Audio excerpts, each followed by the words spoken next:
Ah, bueno, la semana pasada estuvimos viendo segunda de Tesalonicense. Antes la Dani ya había compartido en aula bíblica primera de Tesalonicense. Así que seguimos viendo esta segunda epístola. Pasemos a la otra diapo, Dani.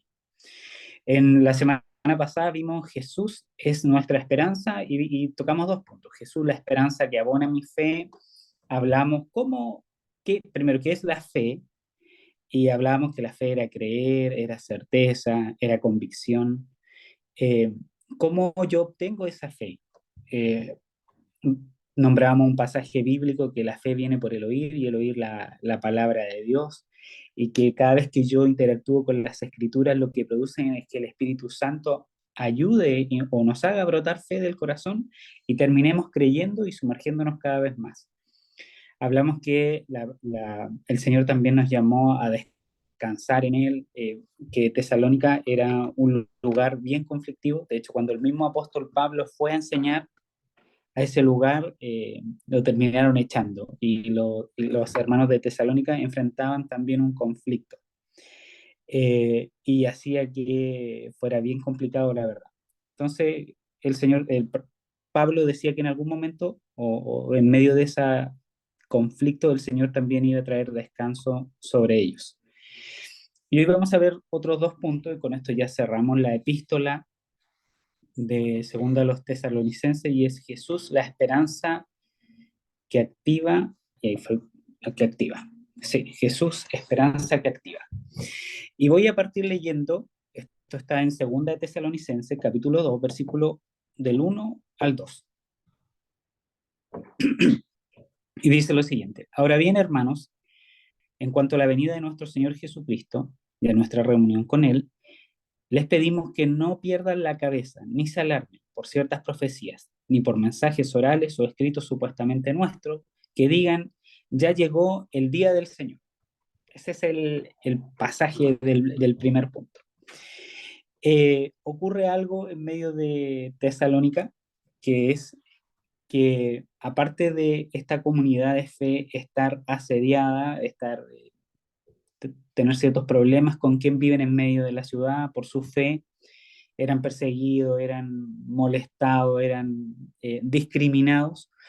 Eh, Pablo les escribe también en parte diciendo que en cuanto a su fe, él reconoce todo lo que han logrado resistir, que el Señor les va a dar descanso, pero también empieza, no se queda el discurso solo pegado en eso, sino que habla también de no alarmarse.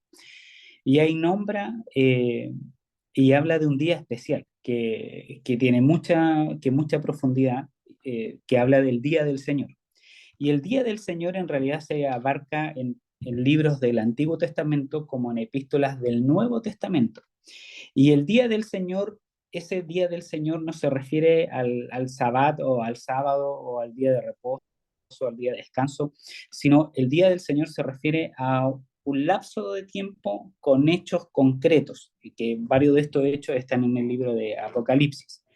Pero yo les voy a leer algo que aparece en 2 de Pedro 3:10, que hace alusión al día del Señor y por qué también se empiezan a alarmar, se empiezan a perder la cabeza, como dice el apóstol Pablo. Dice lo siguiente: 2 de Pedro, capítulo 3 versículos 10. Pero el día del Señor, vendrá como un ladrón. En aquel día los cielos desaparecerán como un estruendo espantoso, los elementos serán destruidos por el fuego y la tierra con todo lo que hay en ella será quemada. Wow, es como súper fuerte la escena. Joel capítulo 2 versículo 31 al 32 dice lo siguiente: El sol se convertirá en tiniebla y la luna en sangre antes que llegue el día del Señor, día grande y terrible. Y todo aquel que invoque el nombre del Señor será salvo, porque en el monte de Sión y en Jerusalén habrá salvación, como lo ha dicho el Señor. Y entre los sobrevivientes estarán los llamados del Señor. Entonces, cuando ya vemos que el día del Señor tiene un sentido escatológico, o sea, con el retorno y la venida de nuestro Señor Jesucristo, que un día se manifestará y vendrá por su iglesia. Y antes del día del Señor hay otros hechos concretos que también tienen que ver con la escatología, antes de la venida del del día del Señor va a estar la gran tribulación y antes de la gran tribulación va a estar el rapto. Se los voy a nombrar así, pero la idea es que ya nos vayamos familiarizando con algunos conceptos. Entonces, antes del día del Señor va a venir la gran tribulación, que es un momento también complejo para la tierra, para la humanidad. De repente pensamos que la Biblia fuera solo una norma de fe social, de comportamiento, pero la Biblia también tiene un sentido profético y que anuncia lo que va a venir. Y cada autor de ciertos libros, desde la perspectiva que el Señor se la mostró, describe. Y hay hechos que tienen que ocurrir antes para que se dé el día del Señor. Como digo, el día del Señor no hace referencia al sábado, sino habla de un periodo de juicio, habla de un periodo de varias situaciones y que va a venir sobre la tierra y sobre la humanidad. Pero aquí ocurre algo. A mí me llama la atención que se toman de algo que va a ser verdad, que tiene un sentido profético, que estaba anunciado el día del Señor, pero dicen que estos de tesalonicenses estaban siendo influidos de que esto iba a ocurrir ahora ya, en este momento. Y él les dice, muchachos, les pedimos que no pierdan la cabeza, ni se alarmen por ciertas profecías, ni por mensajes orales o escritos supuestamente nuestros. O sea, estaban, aparte de ya tener cierto conflicto con quienes vivían en la misma ciudad de Tesalónica, estaban siendo influenciados por ciertos maestros o cierta gente que decía tener un grado de conocimiento, pero que finalmente estaban siendo engañados. Una de las cosas que yo creo que el Señor cuando viene a nuestras vidas, también viene a darnos paz y viene a darnos seguridad. Las escrituras dicen que cuando nosotros hemos creído y hemos confesado a Jesús como nuestro único Señor y Salvador, el Espíritu Santo viene y nos sella. Y esa presencia de Dios es la garantía de nuestra salvación. Ya sea lo que venga, el conflicto que venga, nosotros somos del Señor. Puede que nosotros no todos experimentemos la venida del Señor de forma majestuosa en los cielos, pero saben que el Señor también puede venir antes de forma individual por cada uno, ya sea en un accidente, en alguna enfermedad, ya sea en algo que no tengamos contemplado en nuestras vidas. Pero eso no debe hacernos perder la cabeza, eso no debe alarmarnos, porque tenemos la garantía de que si algo nos sucede, somos del Señor. Nos vamos a encontrar con nuestro Creador, con nuestro Hacedor. Y todo lo que hagamos, en el fondo, pasemos a la otra diapo, Dani, ya sea de palabra, de hecho, hagámoslo con paz, hagámoslo sabiendo que es para el Señor, en el nombre del Señor. Trabajemos sabiendo que Él también está en el trabajo con nosotros. Compartamos con nuestra familia descansando en que Dios también creó la familia. Pasemos tiempo con nuestros hijos sabiendo que el Señor nos prestó a esos niños o niñas que estarán un tiempo con nosotros y que algún día crecerán y partirán. Entonces, en medio de eso, en medio de esa verdad, el apóstol Pablo viene a poner paños fríos. Y es fuerte la expresión, no pierdan la cabeza, no se alarmen, y describe de qué cosa hay que tener cuidado. Ciertas profecías, no sé si alguna vez han escuchado Nostradamus o tal, esto es más, pasó en el año 2000, que tal año, tal día, según cierto calendario, el planeta, la Tierra se iba a destruir. Cuidado con de repente prestar oído a estas situaciones que nos sacan de la paz y hacen que nuestro corazón entre en un estado de alerta y de ansiedad. Aunque todo esto ocurra y ocurran situaciones difíciles, nosotros tenemos una garantía. Y nuestra garantía es haber creído en el Señor Jesucristo y podemos descansar en esa garantía. ¿Qué ocurre si yo me alarmo? ¿Qué ocurre si yo entro en una ansiedad de que el mundo se va a acabar? Hace un tiempo conversaba con mi papá y mi papá es un hombre de campo, ya de pasó, nació en el campo, se crió en el campo y después vino, por decirlo así, a la ciudad a trabajar. Y él dice que en un determinado momento llegó gente cristiana y predicó del Señor. Y mucha gente creyó a esa palabra. pero después de creer esa palabra, la gente debía vender y deshacerse de lo que tenía. No podía salir, no podía tomar largos viajes, no podía trabajar porque Cristo viene. Y era tan inminente la venida de Cristo que la idea es que cuando viniera te pillara orando, que cuando viniera te pillara junto con tu familia leyendo la lectura, que cuando viniera te pillara finalmente haciendo algo bueno.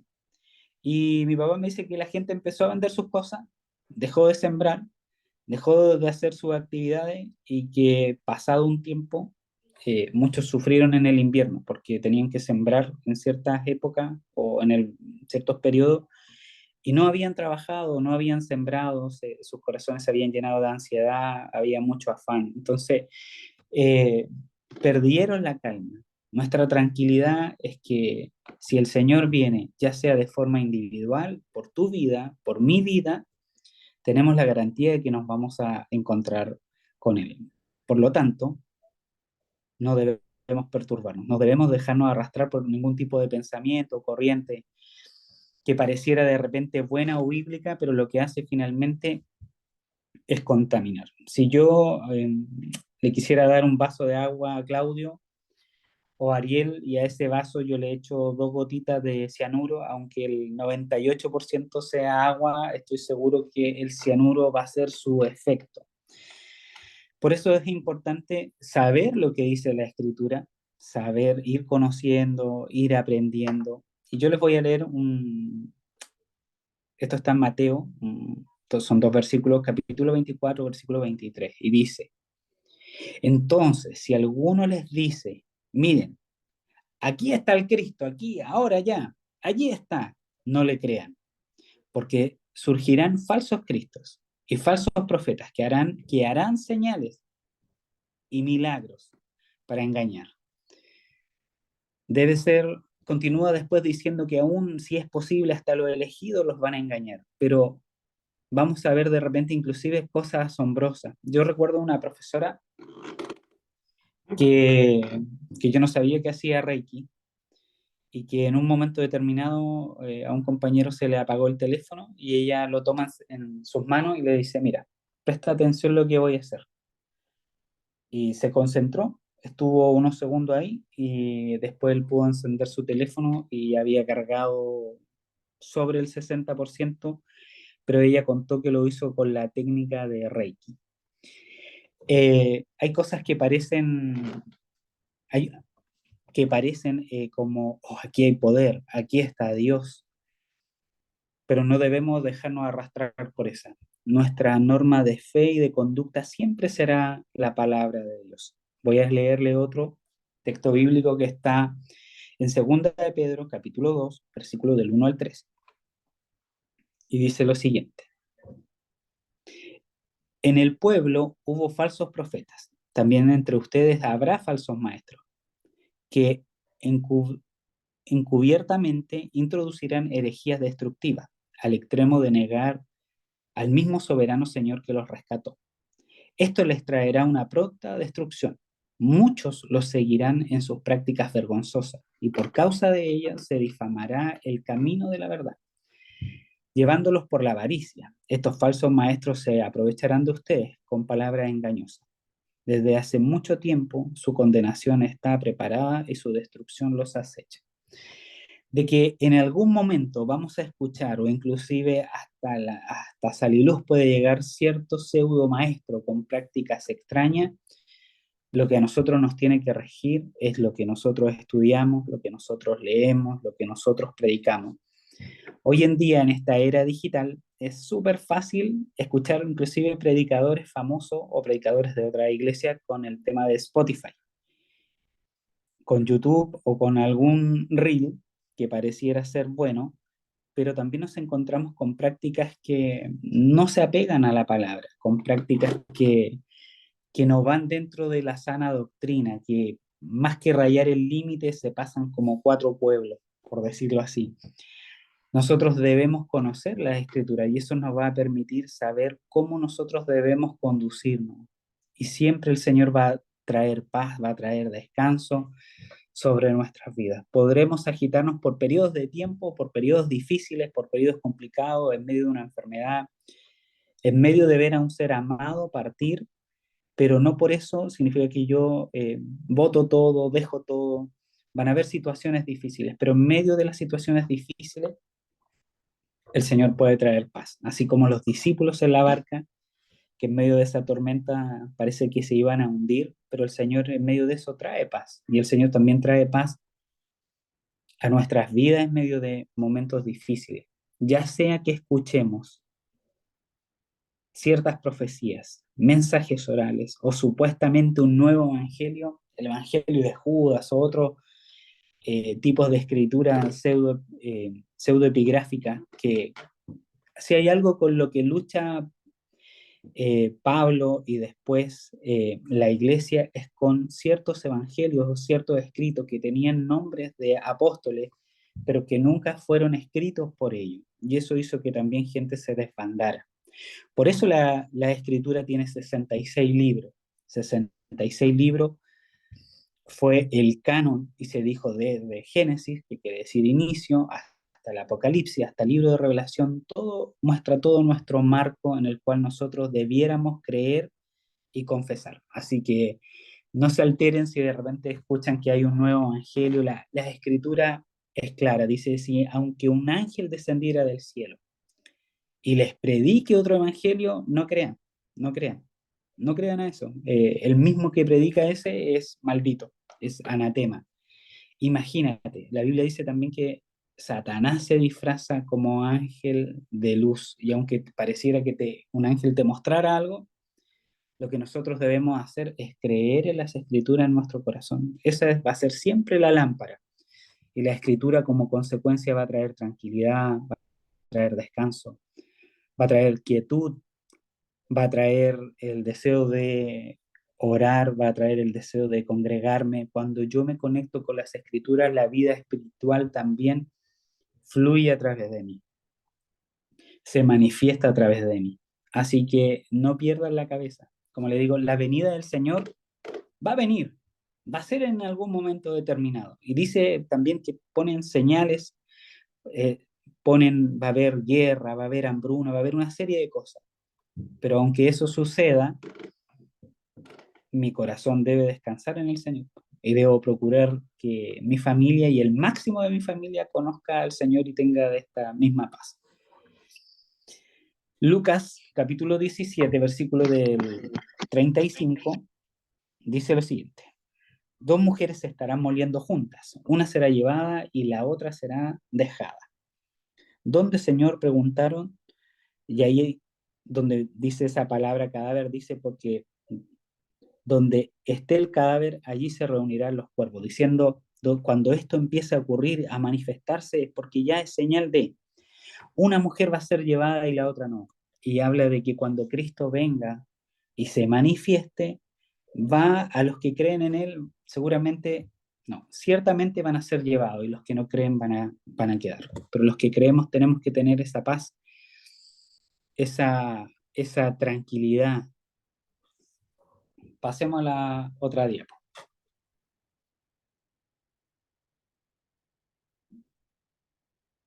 Segunda de Tesalonicenses, capítulo 3, versículo 1, del 1 al 3. Jesús, esperanza que hace crecer. Voy a leer. Dice, por último, hermanos, oren por nosotros para que el mensaje del Señor se difunda rápidamente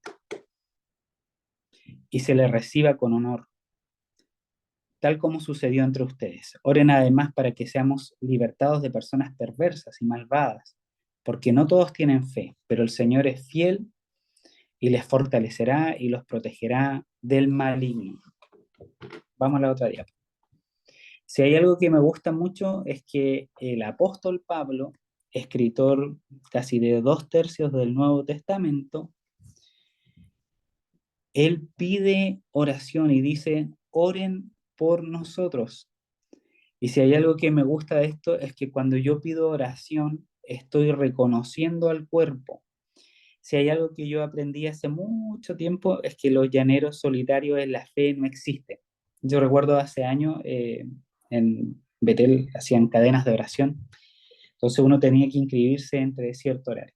Y esas cadenas de oración de repente eran más de 24 horas, entonces yo me podía inscribir de 12 de la noche a 1 de la mañana, otro tomaba de las 2 de la mañana hasta las 3, pero siempre también había gente que decía, no, yo no participo de la oración. ¿Por qué no quieres participar de la oración? Bueno, es que la salvación es personal y cada uno tiene que luchar por sí mismo para mantener su salvación. Pero vemos al mismo apóstol Pablo pidiendo oración. La oración tiene que ser algo que nos cubra a nosotros constantemente.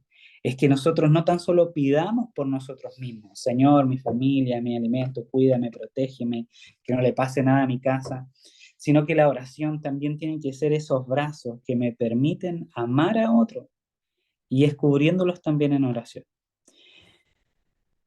Yo quiero también dejarte el desafío de que tú, dentro de tu oración, tú consideres orar por salud, consideres orar cuando alguien escribe en el WhatsApp que necesita algo, cuando alguien ves que está pasando una situación complicada, inclusive si no es de sal y luz. Orar también nos permite crecer, nos permite conectarnos con el Señor, nos permite alinearnos con Él, nos hace también pasar de un estado de inmadurez a un estado más maduro, de un estado de niñez, a ir creciendo. Mi hijo, cuando era bebé, no tiene las mismas necesidades que hoy cuando tiene 6 años. No se expresa igual, no camina igual. En ocasiones hasta me contesta y pareciera que me habla desafiantemente. Su personalidad aflora, pero también no tan solo aflora su personalidad, sino también su grado de independencia, su grado de sociabilizar.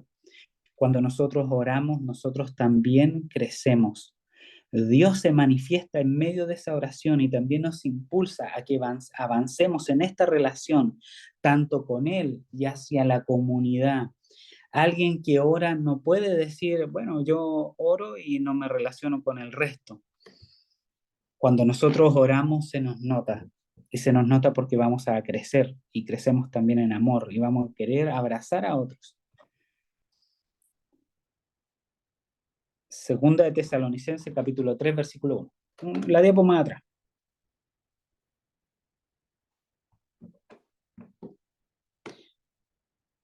Oren por nosotros. Eso parte diciendo el apóstol Pablo. Depender de Dios y crecer en ello no implica que llega un momento que somos independientes. Jamás seremos independientes. Esto no sucederá nunca. Crecer obviamente depende de Dios, depende de nosotros, de cuánto nosotros estemos en comunicación con Él. Desarrollar nuestra oración, estar en comunión. Mi pastor Labrín siempre saca a colación un ejemplo, que en un determinado lugar, eh, en una determinada iglesia, empezaron a preguntar, ¿cuánto ora usted? Entonces una persona dijo, no, yo me levanto temprano y oro todas las mañanas. Otra persona dijo, no, yo simplemente antes de dormir me oro. Otra persona dijo, no, yo solo antes de comer oro. Y le preguntaron a otra persona, ¿y usted en qué momento ora? Yo oro todo el día. Entonces alguien de ahí le dice, pero ¿cómo? Es imposible que usted ore todo el día. Si usted es una empleada, usted es una ama de casa, usted tiene mucho que hacer. Yo conozco su vida, entonces ¿cómo usted va a orar todo el día? Y ella dice, sí, yo oro todo el día. Parto en la mañana, me levanto muy temprano lavando la loza y mientras lavo la loza ella decía, Señor, así como yo limpio este vaso por dentro, tú límpiame a mí.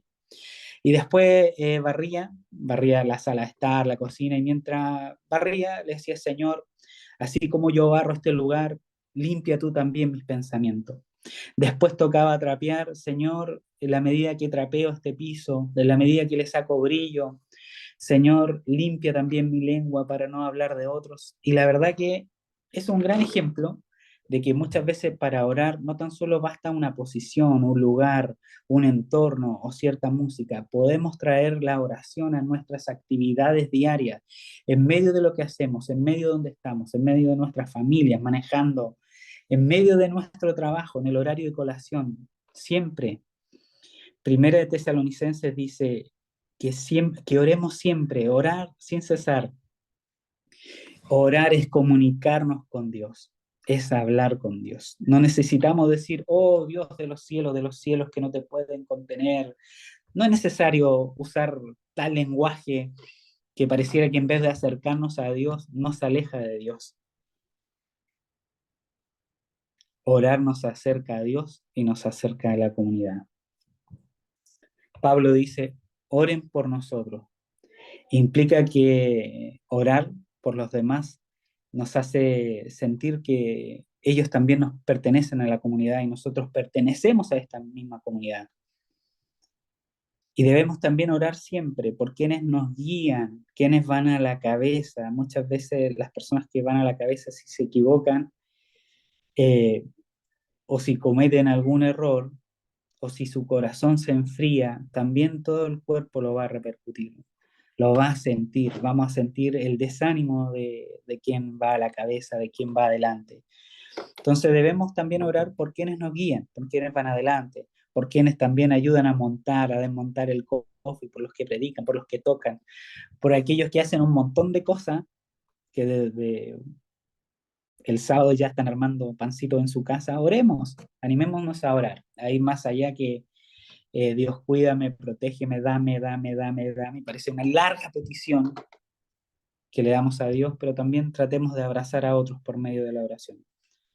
El apóstol Pablo está solicitando en ello ser mantenidos en oración, ser mantenidos, para que al momento, un determinado momento, él pueda compartir la palabra y otros crean y sean guardados de personas hostiles. Es importante que la oración personal nos lleve a orar por alguien más. Comencemos a practicar esto. Comencemos a practicar. Primera de Tesalonicenses, capítulo 5, versículo 25, dice, hermanos, oren también por nosotros, oren por nosotros.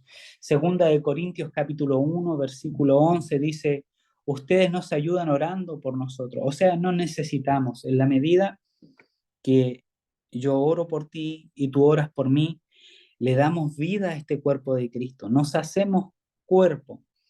La escritura dice que todos siendo parte de un mismo cuerpo, todos cumplimos distintas funciones.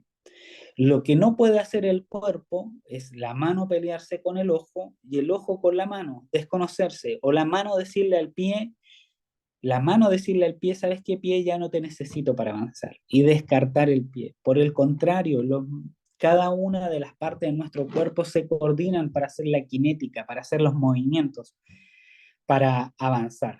No sé si ustedes en algún momento se han pegado en el dedo chico del pie, aparte que duele, y si te queda morado, vas a tratar de caminar y vas a sentir el dolor y vas a sentir que vas a tener que bajar la velocidad o descansar en ciertos momentos. Aunque la mano no se pegó, ni el ojo se pegó, ni la cabeza, ni la nariz, todo el cuerpo tiene que parar porque hay una dolencia, porque hay algo que eh, está incomodando al cuerpo.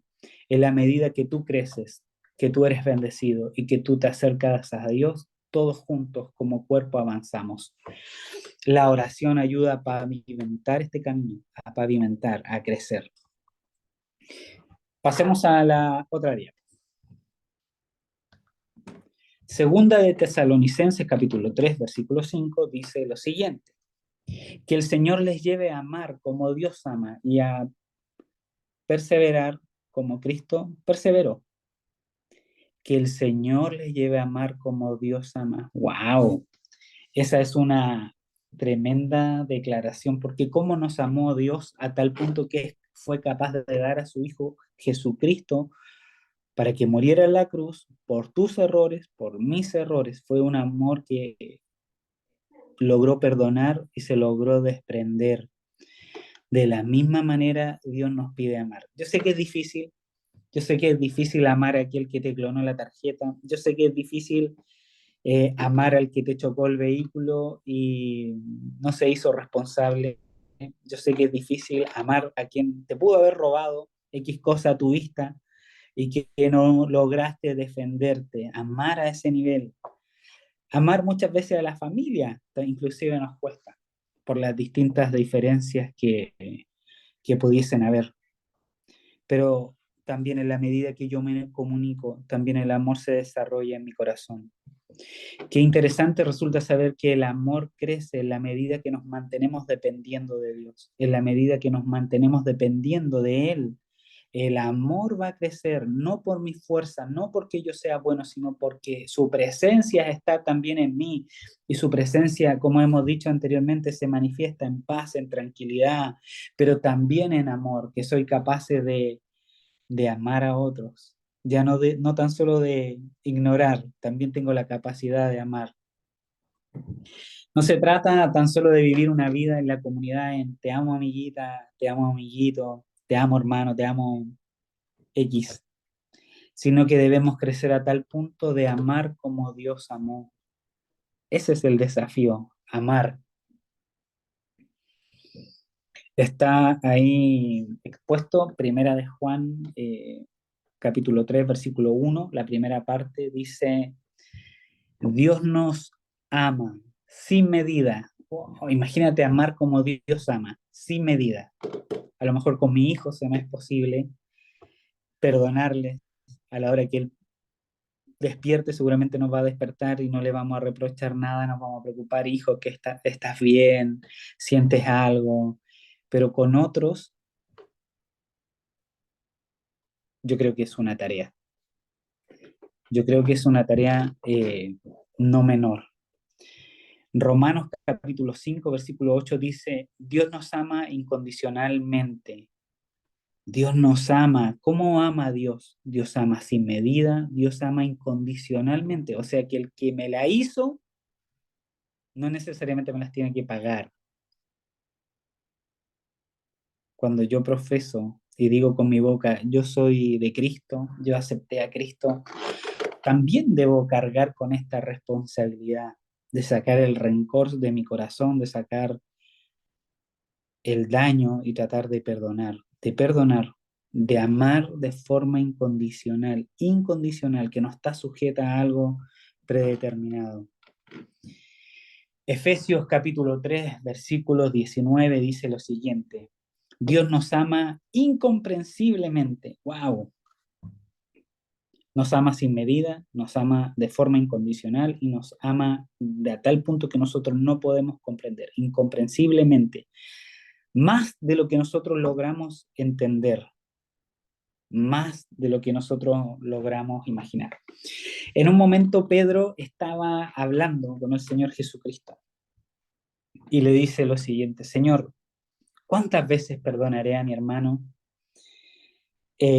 Y nace esta frase del Señor Jesucristo, eh, 70 veces 7, que habla de una incondicionalidad, que habla de sin medida, que no habla que no está sujeto a una condición, habla de que el amor también a nosotros nos permite perdonar. No tan solo somos como un pajarito, ya bueno, no importa. No, sin duda lo que nos suceda importa, pero en medio de ese también nosotros debemos amar y perdonar. Hay un pasaje en la Biblia que me gusta mucho y que me ha ayudado en mi relación de esposos con la Dani. Si bien hace alusión a un momento específico, cuando dice, y hace alusión cuando alguien va y ofrenda. Y dice, oye, tú que vienes a dejar tu ofrenda, pero estás peleado con tu hermano. Mejor deja tu ofrenda ahí. O sea, no la eches adentro, déjala ahí, manténla ahí. Anda y reconcíliate con el que estás peleado y después vienes y ofrendas. Porque el amor está por sobre el hacer y el dar. El amor hacia una persona está por sobre arrojar un billete o una moneda al ofrendero.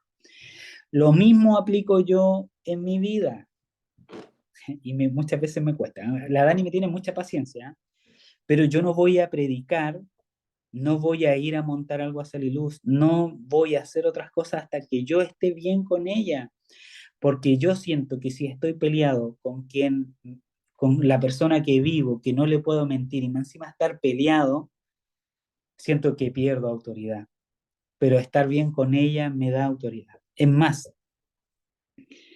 Muchas veces antes de compartir la palabra, yo le pido a ella que ella ore por mí. Y a mí me gusta escucharla, me gusta escuchar sus palabras, pidiéndole al Señor que nos ayude y también me permite mantener paz en mi corazón, estar bien con ella, porque el amor se tiene que incentivar. No podemos tampoco amar al resto de afuera y no amar a las personas que viven en nuestra casa. En ocasiones podemos desvelarnos por otro, pero en nuestros círculos más íntimos nos cuesta amar. El amor crece en la medida que yo oro, en la medida que yo me acerco al Señor. Fuente de amor inagotable es el Señor Jesucristo. ¿Cómo se va a notar cuando alguien ora, cuando lee, estudia la Escritura? Es porque encontramos amor en Él. Vamos a la otra diapo.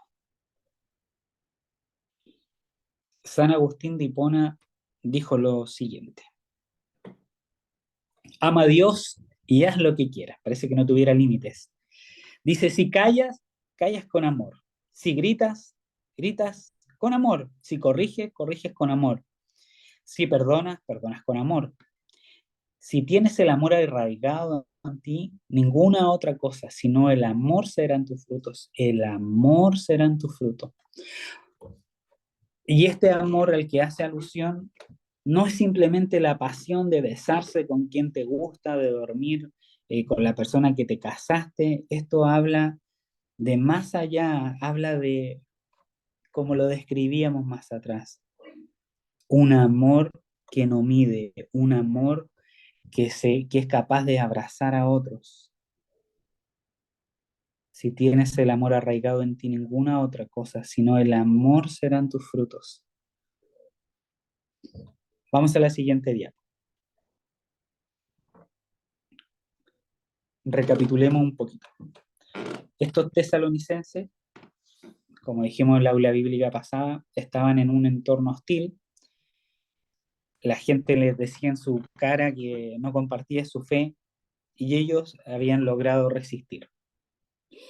En medio de este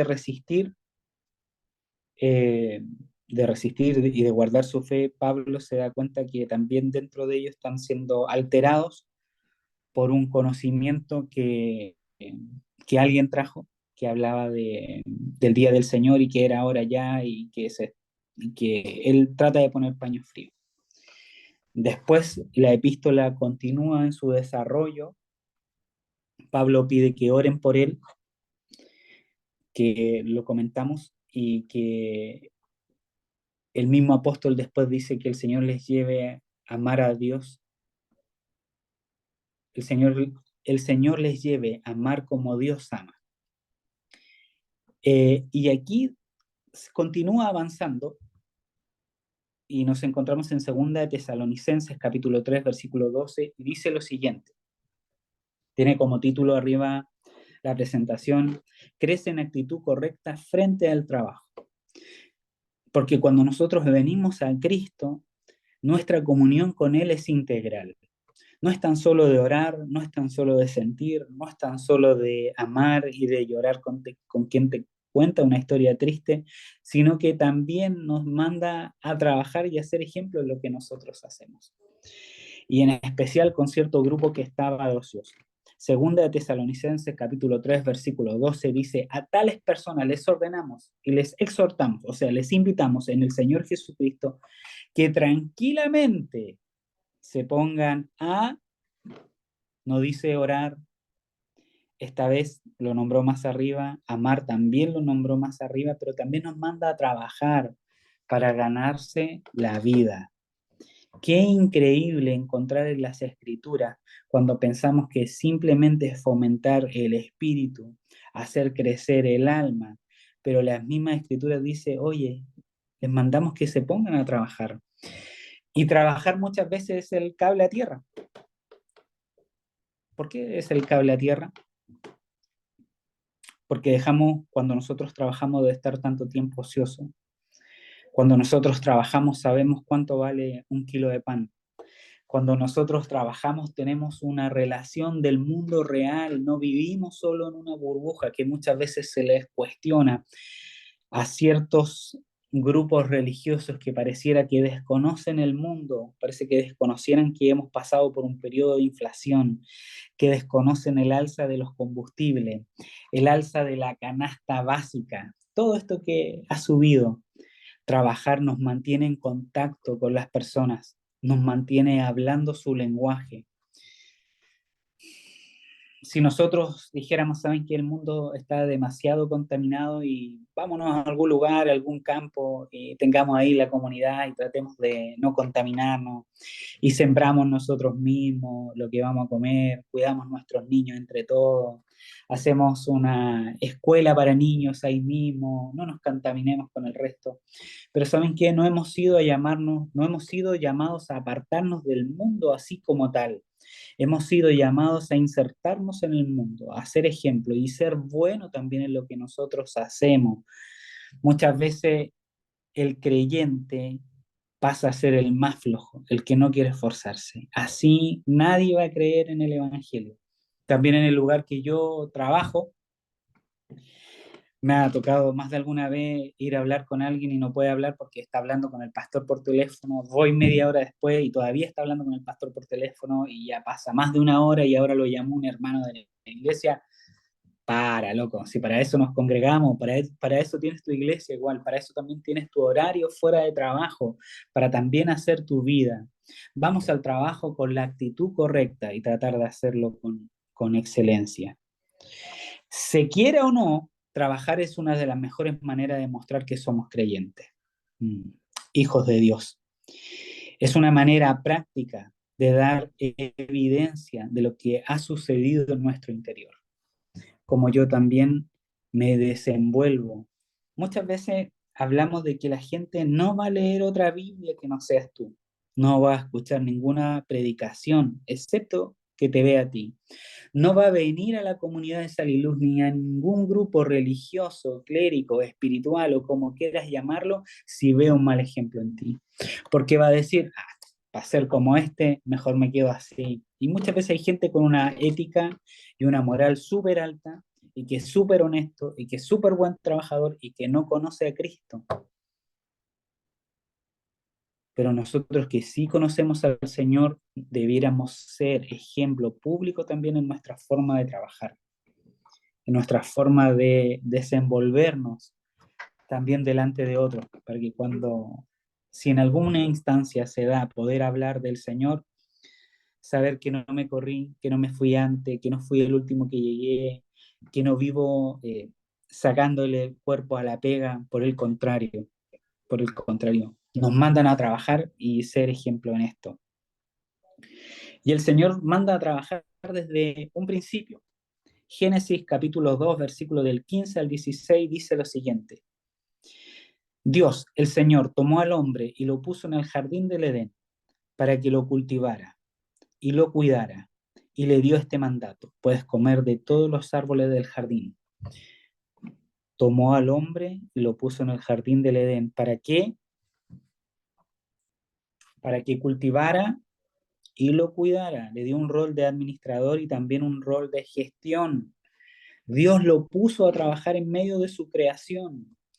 Salmos 128, libro de Salmos 128, versículo 2 dice, el trabajo es el medio que Dios nos da para alcanzar ciertas cosas. Sí, y ahora lo leo, dice, lo que ganes con tus manos, eso comerás, gozarás de dicha y prosperidad. Lo que ganes con tus manos, de eso vas a comer, no vas a ir a comer a la casa del vecino, puede ser una vez que te invite, pero según tu trabajo, tú comerás, te gozarás de dicha y de prosperidad.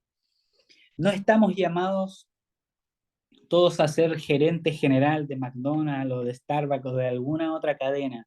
No estamos llamados a eso, pero sí estamos llamados a realizar nuestro rol con excelencia, nuestro rol con esmero, hacer nuestro trabajo, así tal cual como te pidieran en Sal y Luz, mover una silla, hacer algo con excelencia, con la cara llena de risa. Debemos trabajar con disposición, respeto, cumpliendo los horarios, responsabilidades asignadas. Efesios capítulo 6, versículo del 5 al 6, dice lo siguiente. Y nombra contexto en el cual está inmerso el mundo de ese entonces. En este, ahora casi no hay esclavos, no hay esclavos. Dice lo siguiente: esclavos, obedezcan a sus amos terrenales con respeto y temor y con integridad de corazón, como a Cristo. No lo hagan solo cuando los esté mirando, haciendo como que están trabajando, como los que quieren ganarse el favor humano, sino como esclavos de Cristo, haciendo todo de corazón, la buena voluntad de Dios, haciendo de corazón. Me tocó trabajar en un lugar donde todos odiaban al jefe. Todos estábamos muy contentos al principio por el equipo que se formó, pero recuerdo en algún momento que alguien empezó a discutir o empezó a decir cosas del trabajo. Y la verdad que a mi parecer no era un mal trabajo, porque pagaban sobre el promedio mercado, al menos un 20, un 30% más. Nos venían a buscar a la casa, nos venían a dejar, nos daban las comidas, si te quedabas más te pagaban las horas extras, te daban la colación, al principio del día te daban el café, en realidad era bastante cómodo, pero el ambiente siento que en un determinado momento se contaminó, y se contaminó porque eh, cierta queja hacia el jefe, y en realidad todos terminaron siendo contaminados y nadie finalmente trabajaba de buena voluntad. Cuando a cada uno le tocaba ir a reunión con el jefe, se deshacían en halagos al jefe, pero cuando estaban todos juntos eran casi como una manada de hienas.